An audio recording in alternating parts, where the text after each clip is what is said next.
ini 2012, ya, ini 2014, ini 2019, ya. Dan ini juga lucu sebenarnya. Dari 2005 sampai 2014 penanda tangannya sama semua. Apakah Profesor Dr. Muhammad Naim itu menjadi dekan selama itu dari 2005 sampai dengan 2014, 2005, 2010, 2012, 2014 sama penanda tangannya.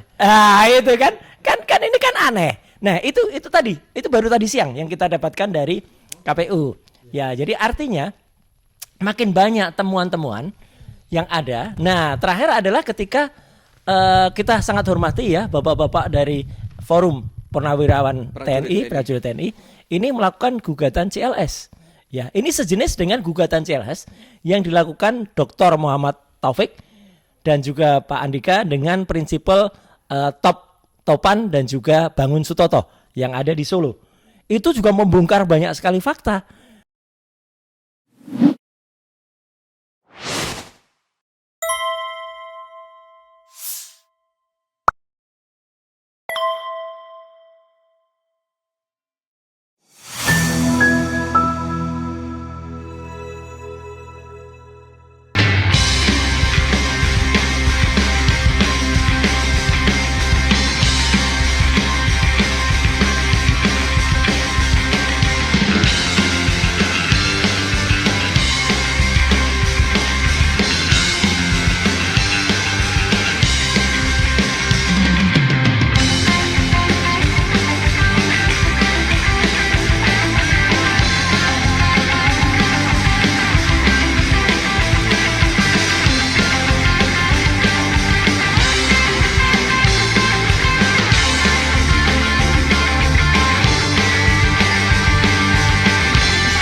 Assalamualaikum warahmatullahi wabarakatuh, sobat era sekalian. Ya, saat video ini diambil kita baru saja berdebat untuk kesekian kalinya dengan para termul ini, yang sebenarnya konsepnya nggak ada ya, cuma bilang P21 kemudian ditahan dan lain sebagainya, tetapi tidak memahami apa itu citizen lawsuit dan lain sebagainya. Dan kemudian unfortunately justru yang menjadi pengacara Jokowi nggak muncul dalam perdebatan ya, paling Rifai ya, yang lainnya jarang, padahal kita menginginkan debat yang intelek. Nah, karena itu kita ulangi saja di video RH channel ini menghadirkan pertama mantan Hakim Agung Pak Dwi Cahyo, yang tidak lain adalah salah satu penggugat citizen lawsuit terhadap Polda Metro Jaya, CQ Ditreskrimum Polda Metro Jaya ya, Direktur Reserse dan Kriminal Umum Polda Metro Jaya. Kemudian yang kedua the one and the only Mas Roy Suryo ya. Oke.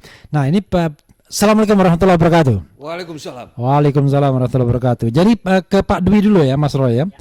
Begini Pak Dwi, tiba-tiba di tengah rintik-rintik hujan ini, ya kan, hujan ijazah palsu dan lain sebagainya, 9 jenderal mulai dari bintang 1 sampai bintang 2 ya, Maijen tertinggi kan, kemudian 2 warga sipil dan 6 kolonel, 17 orang, 17 lagi, ikonik jumlahnya, mengajukan gugatan warga negara atau citizen lawsuit terhadap tadi Polda Metro Jaya, CQ Ditreskrimum Polda Metro Jaya, yang menangani kasus ijazah palsu yang kemudian menersangkakan salah satunya Mas Roy Suryo. Kira-kira apa latar belakang dan motivasinya sekali lagi ya, sehingga gugatan ini diajukan dan itu sudah terregistrasi tanggal 17 Maret yang lalu sebelum Lebaran, dan sebentar lagi kira-kira tanggal 6 April itu akan diadakan sidang pertama. Silakan Pak Dwi, mantan Hakim Agung kita. Silakan. Ya. Terima kasih Bang Refli. Jadi kami melihat ketika penetapan Mas Roy sebagai tersangka, itu ada beberapa pasal-pasal yang dimasukkan oleh Polda Metro Jaya. Setelah kami kaji pasal-pasal itu, ternyata ini pasal memang saya melihatnya berbau kriminalisasi, pasal-pasal ini gitu. kita coba kita pelajari ya, dan juga kita bertanya dengan Mas Roy ya, ya, sampai sejauh mana sebetulnya perbuatan-perbuatan yang dilakukan oleh Mas Roy sehingga muncul pasal-pasal yang justru bukan masuk kepada yang diatur di dalam KUHP, tetapi adalah lebih pasal yang masuk di dalam Undang-Undang Nomor 11 tahun 2008. Nah, di situ kami mengkaji lebih dalam lagi dan ternyata ada satu satu kejanggalan yang menurut kami ini patut dilakukan gugatan terhadap Polda Metro Jaya, karena di sini sudah terlihat adanya abuse of power. Nah, dari situlah kami akhirnya mendiskusikan hal ini pada teman-teman yang ada di EPP TNI dan beberapa juga ada dari sipil ya yang ikut dalam diskusi itu, sehingga kami memberanikan diri untuk membuat satu gugatan ya, dan ini tentu merupakan salah satu kegiatan dari kelompok masyarakat yang kita sebut dengan gugatan citizen lawsuit. Nah, objek daripada gugatan ini adalah perbuatan melawan hukum. Perbuatan melawan hukum yang diatur di dalam 1365 KUH Perdata itu sudah jelas, di mana ketika diketemukan ada suatu kerugian. Kerugian itu tidak hanya kepada diri Mas Roy sebagai legal standing yang ada pada pasal 1365, tetapi juga kami melihat dampak dari perbuatan yang dilakukan oleh Polda Metro Jaya ini sangat berdampak kepada masyarakat. Artinya ketika persoalan penerapan hukum yang disangkakan kepada Mas Roy, kalau tidak kita coba untuk membuat satu gugatan, maka ini akan merambah kepada ketika nanti ada kasus-kasus yang seperti ini kepada masyarakat yang lain atau kepada individu-individu yang lain, ya. Jadi ini sangat berbahaya menurut kami, sehingga kami melakukan gugatan perdata. Gugatan perdata ini sebetulnya ya anggaplah bahwa ini adalah merupakan diskusi di peradilan. Saya melihatnya seperti itu aja lah. Kita peringan aja pengertiannya, jangan terlalu dibawa seperti waduh ini ada gugatan, ya diskusi aja lah. Ya, sama dengan itu, karena nanti kan terjadi jawab jinawab ketika di perdata nanti. Dan yang juga menjadi concern kami ketika kami membuat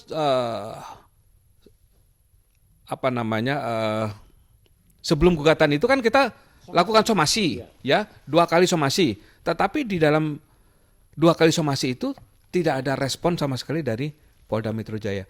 Awalnya kita berharap bahwa itu ada respon, kita bisa ada diskusi dengan Polda Metro Jaya, clear sampai di situ, kita mempunyai jalan tengah atau nanti ada suatu kesepakatan seperti apa, itu kan akan lebih baik daripada kita sekarang melakukan gugatan perdata ke Pengadilan Jakarta Selatan. Kira-kira seperti itu. Iya, ini untuk Mas Roy ya, biar saya beralih ke Mas Roy dulu. Kan gugatan yang dilakukan oleh 9 jenderal, 6 kolonel dan 2 warga sipil, dan outputnya kalau saya baca dari gugatan itu adalah sebenarnya perbaikan manajemen perkara. Dan misalnya tidak menyelundupkan pasal, karena dianggap pasal-pasal Undang-Undang ITE dengan ancaman hukuman mulai dari 2 tahun sampai kemudian 12 tahun gitu. Pasal 27A, pasal 28 ayat 2, pasal 32 ayat 1, pasal 35 itu dianggap pasal-pasal penyelundupan yang tidak sesuai dengan peristiwa atau fakta hukum yang ada. Nah, cuman masalahnya orang akan bertanya, ini untungnya, ruginya apa bagi Mas Roy dalam proses yang sekarang menersangkakan Mas Roy? Silakan Mas Roy. Baik, terima kasih Mas Roy. Ini untuk semua pemirsa RH Channel ya. Jadi artinya adalah inilah salah satu cara kita melakukan diskursus atau melakukan pembelajaran sekaligus kasus ijazah palsu 99,9% Joko ini adalah laboratorium ilmu pengetahuan, termasuk salah satunya laboratorium hukum di Indonesia. Karena apa? Kita tidak kemudian hanya klasikal, ya, memanfaatkan dan tunduk kepada misalnya proses letterluck ya, atau proses yang sesuai dengan buku yang dilakukan oleh misalnya kepolisian sekarang. Nah, jadi artinya ini adalah laboratorium ilmu pengetahuan yang sangat bagus karena kita tidak hanya secara klasikal atau letterluck ya, mengikuti apa yang sudah ada. Jadi misalnya ada seseorang kemudian disangkakan pasal ini, kemudian dia ikut aja, atau kalau dia ikut biasanya orang melakukan apa yang disebut praper atau pra peradilan yang diputuskan oleh hakim tunggal. Nah, itu yang kemudian banyak sekali ketidaklancaran atau ketidakbenaran prosesnya, karena orang bisa menebak itu biasanya percuma saja gitu. Nah, makanya ada beberapa langkah yang dilakukan. Terima kasih Mas Refli sudah banyak sekali memberikan masukan bersama dengan tim hukumnya. Antara lain yang kita lakukan adalah apa?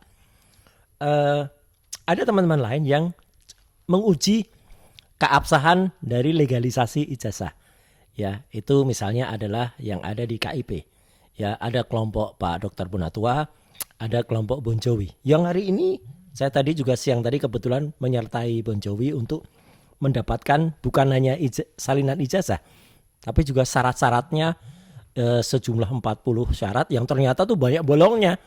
Dan itu akan bisa digunakan untuk pembelajaran berikutnya atau untuk kasus ini juga.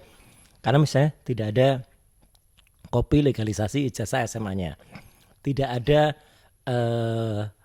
pernyataan sudah pemeriksaan kesehatan baik secara jasmani ataupun rohani di RSPAD. Padahal di list depan ada gitu, tapi ternyata setelah dicek tidak ada. Nah, itu. Kemudian kita juga nemukan case waktu itu KPU di Solo sudah memusnahkan berkas-berkasnya. Itu kan harus dikejar. Kenapa kok pemusnahkan? Apalagi ada indikasi waktu itu adalah Solo itu sebenarnya waktu itu dia belum menggunakan titel yang sekarang gitu ya. Jadi waktu itu masih ceritanya masih kita kejar terus. Apalagi di Solo itu faktanya ijazah yang digunakan atau salinan ijazah tahun 2005 dan 2010 itu sama persis. Dan itu nggak mungkin bisa sama persis dan bukan cap basah. Jadi itu hanya fotokopi saja dipakai dua. Itu seolah-olah seperti itu ditarik dari tahun yang lebih baru digunakan untuk tahun yang lama karena tahun yang lama memang tidak pernah ada.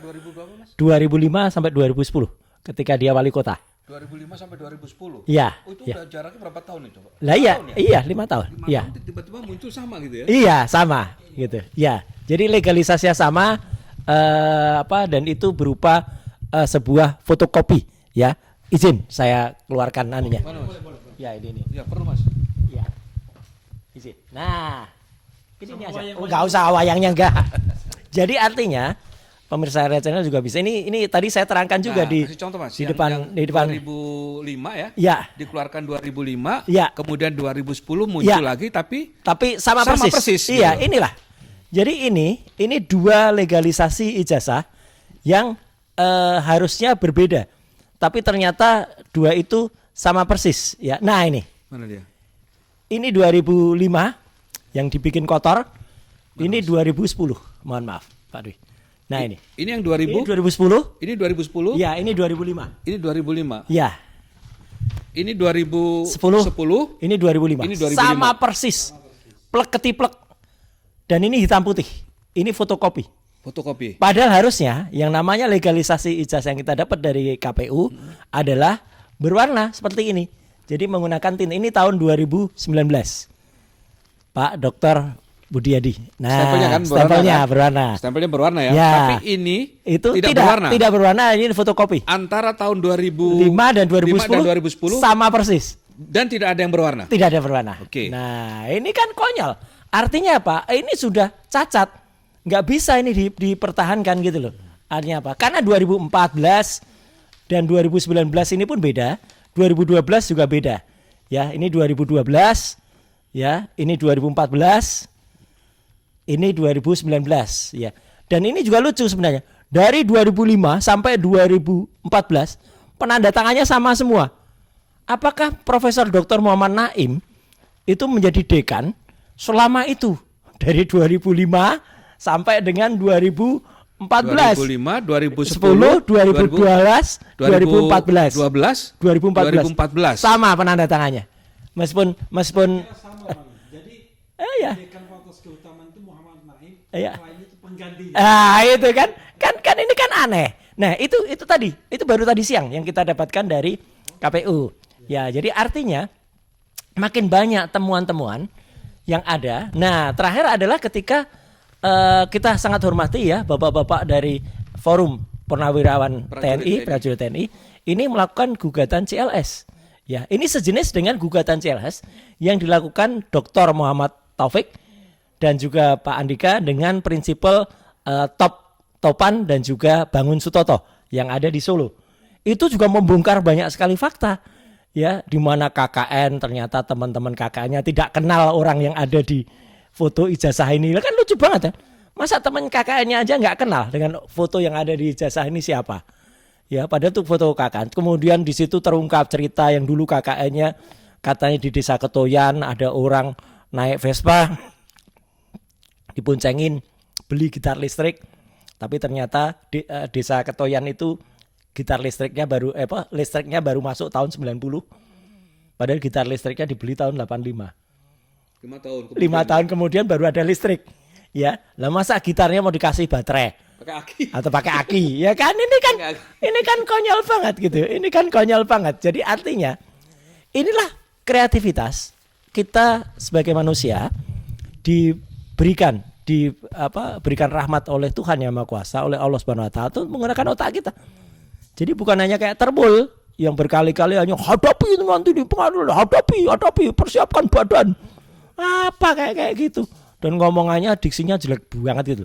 Tadi di TV sampai juga Mas Refli juga memprotes itu karena si Andi Aswan tuh bilang dengan sangat jelek sekali diksi. Saya aja tidak mau mengulangi kata-kata itu gitu, jelek banget. Dia dulu juga mengata-ngatai Dr. Tifa juga gitu dengan bahasa Jepang yang menurut saya sangat tidak sopan. Jadi artinya gini, saya Mas Refli berterima kasih sekali dan mengapresiasi langkah dari Forum Purnawirawan Prajurit TNI ini.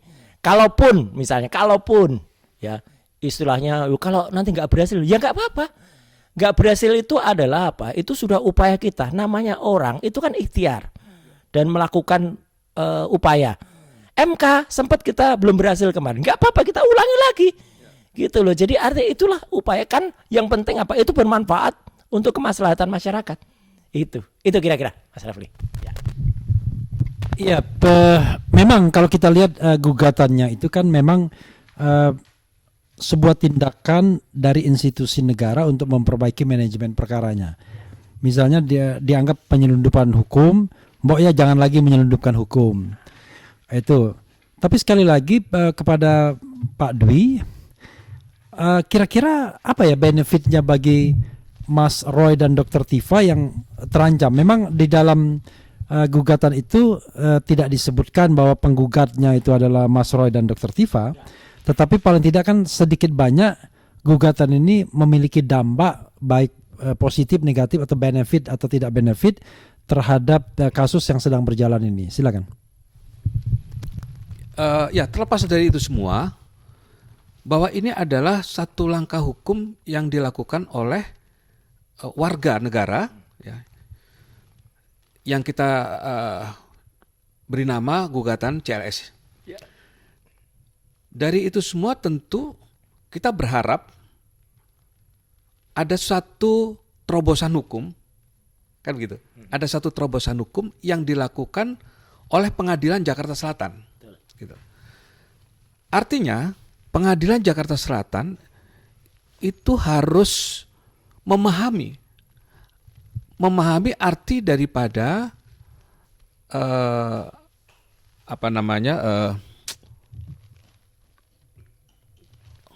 Gugatan CLS ini akan melakukan itu judicial activism, ya, memahami arti dari judicial activism. Nah, ketika masuk kepada ruang yang diberikan dengan undang-undang yang sudah mengaturnya di dalam undang-undang Undang-Undang Kekuasaan Kehakiman pasal 10 ayat 1 dan 5 ayat 1, seharusnya hakim berani untuk melakukan proses gugatan kami ini. Ya. Walaupun tadi di dalam acara di CNN itu ada satu satu pertanyaan juga ke saya, dan dia juga menyampaikan bahwa ini harusnya pra peradilan. Kan begitu Mas Roy ya tadi ya. Ya. Ini harusnya pra peradilan. Pra peradilan atau gugatan perdata atau gugatan petun ya. Ini semua adalah proses hukum yang bisa diambil atau dilakukan oleh warga masyarakat siapapun. Jadi si Andi tidak bisa memaksakan harusnya pra peradilan. Loh, kami mau pra peradilan atau tidak itu urusan kami. Gitu. Kemudian kenapa nggak berani? Mas Roy kenapa nggak berani? Kan begitu tadi bertanya kan? Kenapa nggak berani ajukan pra peradilan? Persoalannya bukan tidak berani kan sebetulnya kan? Ya kan? Tapi hak pada Mas Roy ya, hak konstitusi yang ada pada Mas Roy mau mengambil langkah hukum apapun itu adalah hak Mas Roy. Bukan bicara soal berani dan tidak berani. Nah, untuk itu dengan adanya gugatan kami ini, mudah-mudahan hakim bisa memahami arti daripada judicial activism. Betul. Yang diatur di dalam pasal 10 ayat 1 dan 5 ayat 1 Undang-Undang Kekuasaan Kehakiman nomor 49 tahun Undang-Undang Kekuasaan Kehakiman nomor 48 tahun 2009. Ya. Gitu. Mudah-mudahan hakim bisa masuk ke sana dan berani untuk memutus perkara ini. Ya. Gitu Mas Roy. Iya. Jadi sekali lagi pemirsa RSL dan semuanya juga bisa melihat bahwa inilah bentuk dari upaya atau ikhtiar yang kreatif ya. Gitu. Jadi artinya untuk bisa dimanfaatkan dan dipergunakan, dan hak dari kami selaku prinsipal untuk kemudian menggunakan jalan apa. Dan kebetulan ya usulan itu banyak caranya ya. Bisa lewat perdata, ada beberapa macam ya. Kemudian ada gugatan nanti kemana lagi. Kemudian kita juga bisa mempertanyakan secara detail atau bahkan kita melakukan pra peradilan kalau mau pra peradilan. Tapi sekali lagi itu juga bisa kita pakai, bisa tidak juga. Karena semua ada plus minusnya, semua ada untung ruginya, semua ada resikonya, semua ada benefitnya. Itu. Ada satu hal Mas Roy. Yeah. Bang Refli yang menjadi pemikiran saya. Ya. Ketika kita melihat tentang P19 yang dikembalikan oleh jaksa, ya, itu berarti kan ada kekurangan. Pasti. Berjalan sampai dengan berapa bulan ya? 2 bulan. Ya, ada sekitar 2 bulan ya? Ya, hampir 2 bulan. Di mana di KUHP yang lama maupun di KUHP yang baru itu mengatur waktu 14 hari. Ya. Ya kan? Tadi saya katakan yang menyangkut masalah waktu ya, terus mengenai pidananya ya. Itu tidak boleh ditafsirkan lain. Iya. Nggak bisa tuh. Ya kan? Itu harus berdasarkan apa yang tertera di dalam undang-undang. Gitu. Jadi kalau itu 14 hari, ya 14 hari. Pertanyaannya, bagaimana ketika sudah melewati 14 hari? Kan begitu? Iya. Memang di dalam undang-undang yang KUHP yang lama maupun di dalam KUHP yang baru, itu tidak ada sanksi. Ya. Maksudnya tidak ada kemudian kalau 14 hari itu harus begini. Memang tidak ada. Tetapi ada satu perluasan Ya. persyaratan dari kita bisa mengajukan pra peradilan. Ada perluasan. Saya buka aja biar ini ya. Ya. Biar lebih jelas ya. Ya. Jadi di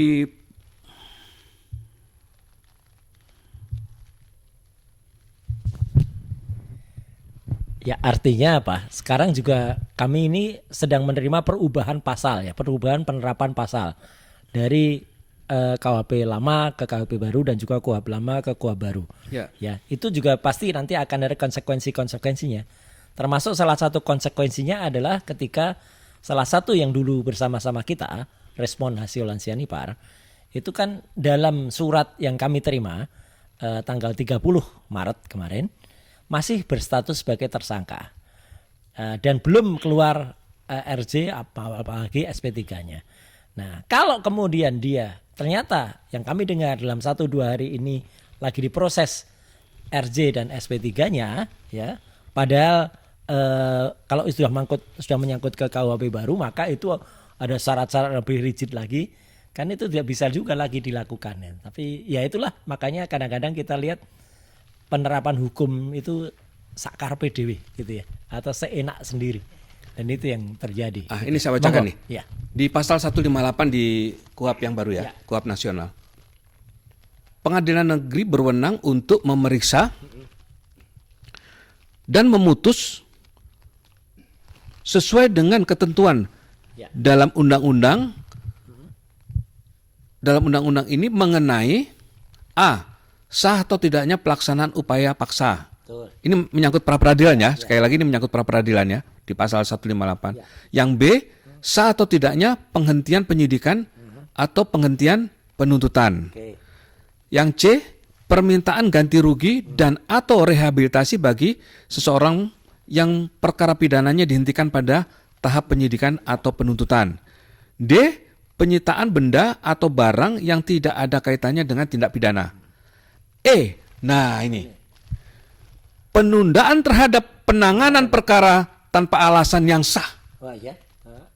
Jadi ini bisa ditafsirkan yang E, Penundaan itu ya. penundaan, karena sudah 2 bulan ya, Iya. semenjak dikembalikan ke penyidik untuk diperbaiki, Belum ada progres. yang harusnya 14 hari, tetapi sudah 2 bulan Ya. tidak dikembalikan lagi ke jaksa. Ya. Jadi masuklah ini dalam penafsiran saya di pasal 158 ya huruf E, jadi penundaan terhadap penanganan perkara tanpa alasan yang sah maka dapat diajukan pra peradilan.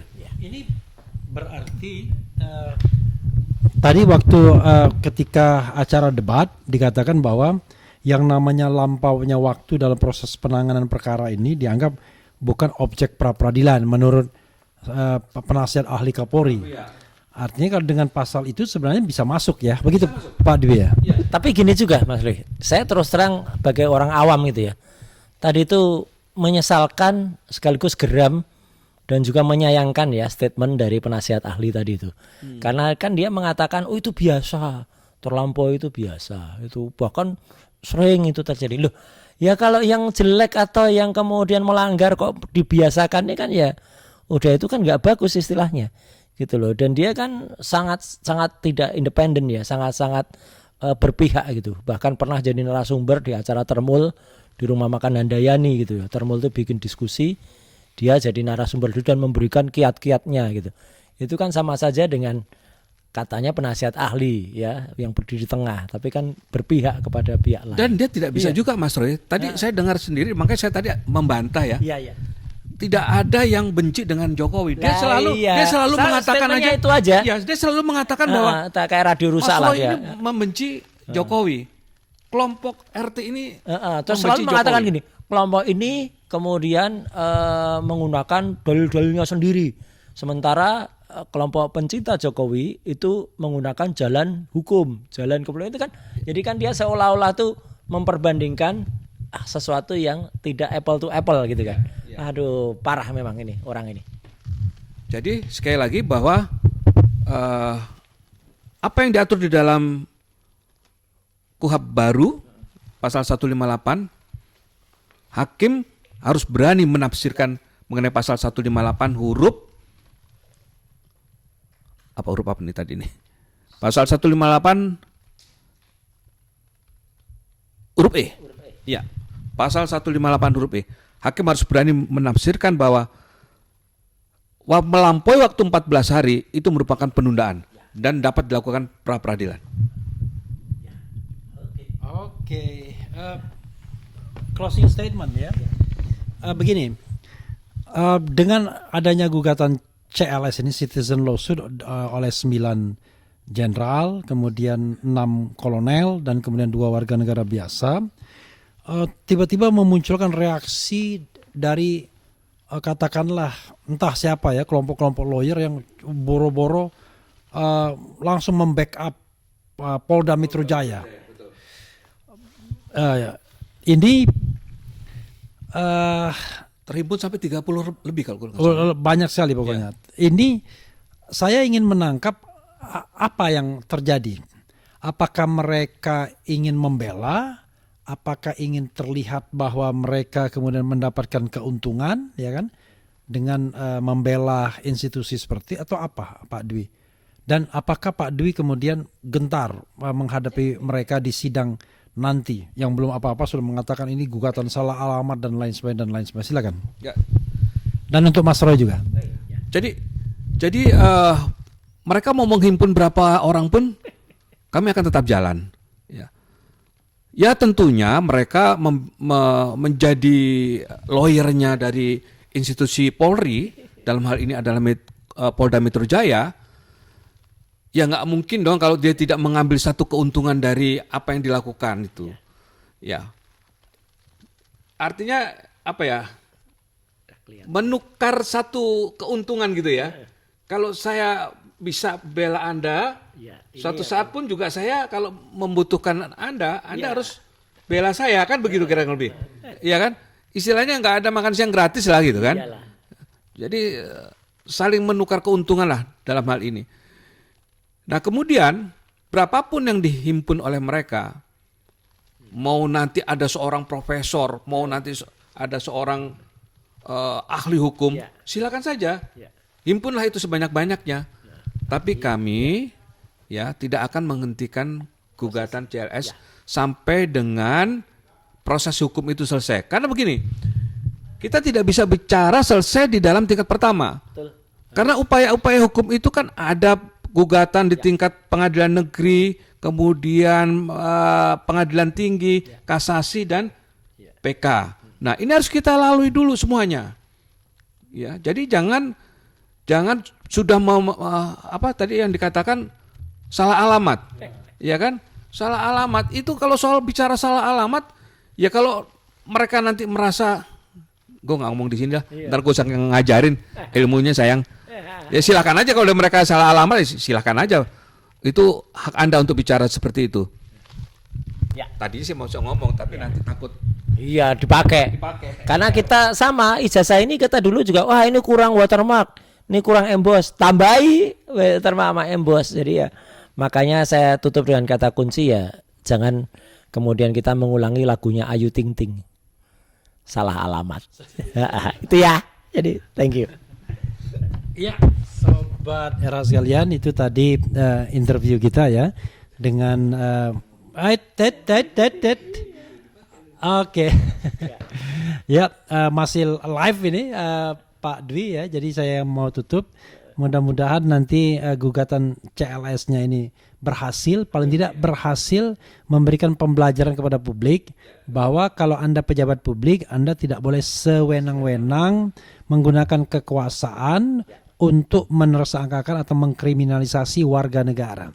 Apalagi kemudian pasal yang dikenakan tidak tanggung-tanggung sampai 12 tahun penjara untuk sebuah tindak pidana yang sesungguhnya hanya diancam dengan ancaman hukuman 5 tahun di bawah 5 tahun.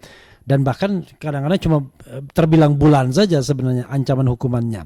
Tetapi ini kemudian diglorifikasi sedemikian rupa seolah-olah ini adalah sebuah kejahatan yang pantas diganjar dengan 12 tahun penjara. Nah inilah yang saya lihat sebagai, bukan kita, tapi saya lihat dalam gugatan itu sebagai sebuah hal yang dianggap sebagai abuse of power yang dilakukan oleh penyidik Polda Metro Jaya dalam penetapan Roy Suryo dan Dr. Tifa sebagai tersangka.